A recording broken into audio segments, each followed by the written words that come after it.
पाकिस्तान की हुई इंडिया के हाथों इब्रात शिकस्त। जी हां दोस्तों, पाकिस्तान के साबिक क्रिकेटर रमीज राजा, शाहिद अफरीदी और वसीम अकरम फट पड़े पाकिस्तानी टीम पर और बाबर आजम, मोहम्मद रिजवान, शाहीन शाह अफरीदी और हारिस रऊफ को लिया हाथों में।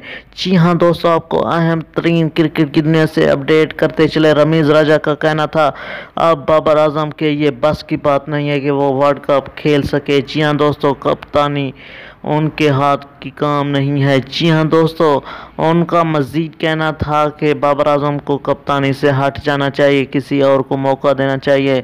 इब्रात शिकस्त से आपको मालूम होना चाहिए कि पाकिस्तान के प्लेयर सिर्फ 35 पर ही 8 विकेटें गिरा चुके थे। जी हां दोस्तों, ये कीनिया की टीम से भी बदतरीन हालत थी पाकिस्तान टीम की। आज के मैच में भारत के हाथों वसीम अकरम का कहना था कि पाकिस्तान के प्लेयर्स में वो जान नहीं है जो कि कॉन्फिडेंस होना चाहिए किसी भी बड़े मुकाबले को फेस करने के लिए। ये थी दोस्तों आपके लिए ताज़ा तरीन अपडेट। इस तरह की खबरों से बाखबर